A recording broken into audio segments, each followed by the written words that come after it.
चतुर देवरानी। एक बार की बात है, सुषमा अपने पूरे परिवार के साथ खुशी खुशी मोहन नगर में रहती थी। उसकी 2 बहुएं थी, पल्लवी और शिवानी।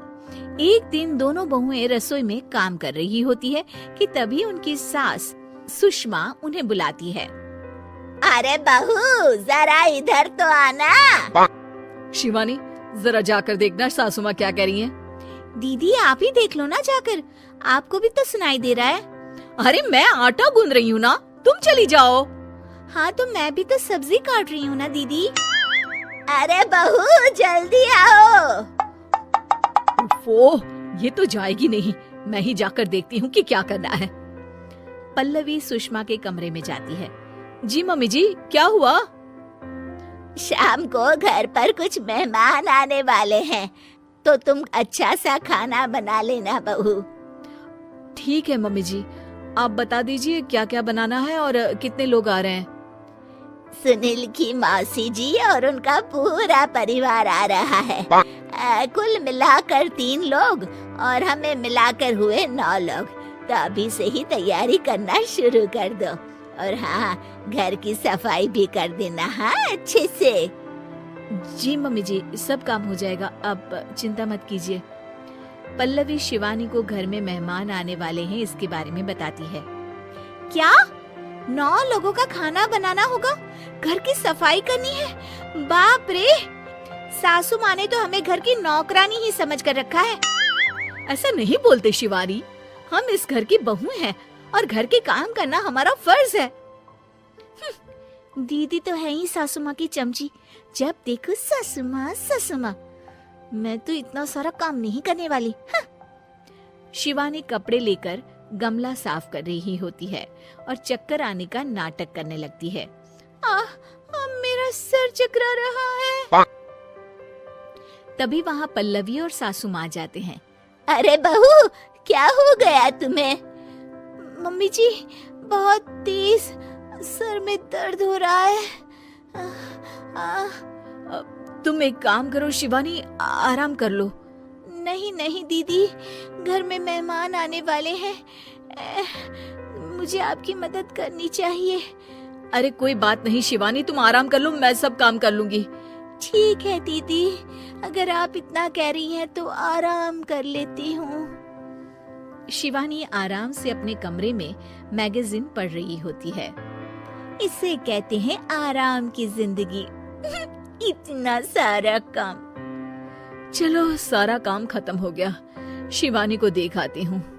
शिवानी अपने कमरे में ईयरफोन में गाने सुनते सुनते सो जाती है और उसके साइड में मैगजीन भी रखी होती है। पल्लवी वहाँ आ जाती है और वो सब देखती है। ओहो, तो मतलब सब काम चोरी का बहाना था। अभी बताती हूँ इसको। घर का सारा काम मुझे करना पड़ा और ये महारानी यहाँ मैगजीन पढ़ रही है, गाने सुन रही है। पल्लवी रसोई से एक प्लेट और चम्मच लेकर आती है और शिवानी को थाली बजाकर उठाने लगती है। शिवानी अचानक से उठती है। उठ गई महारानी, गाने भी सुन लिए, मैगजीन भी पढ़ ली। तुम तो बहुत बड़ी झूठी निकली शिवानी। तुमने सर दर्द का बहाना बनाया ताकि काम करने से बच सको। हाँ, बनाया बहाना, तो क्या करती, इतने सारे काम करती। मुझे कोई शौक नहीं है चापलूसी का। क्या चापलूसी? तुम्हें लगता है कि मैं सारे काम चापलूसी के लिए कर रही हूँ? नहीं तो क्या। तभी वहाँ सासू माँ आ जाती हैं।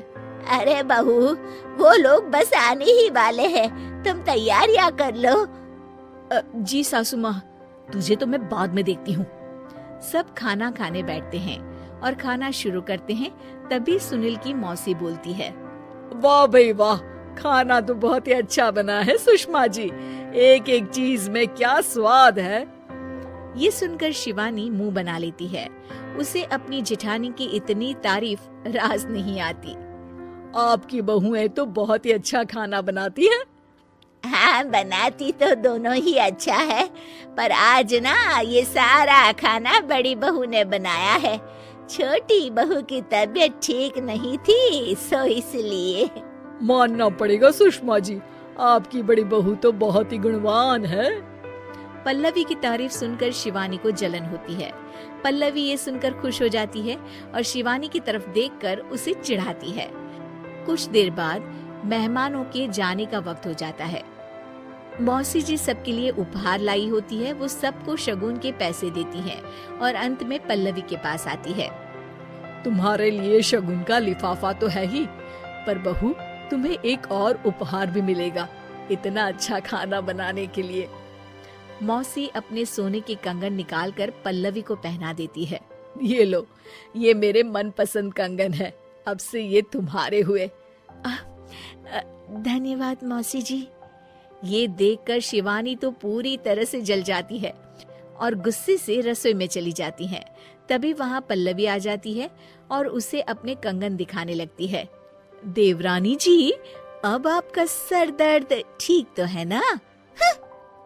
मुझे लगता है कि अब सर दर्द शुरू हो गया होगा आपका।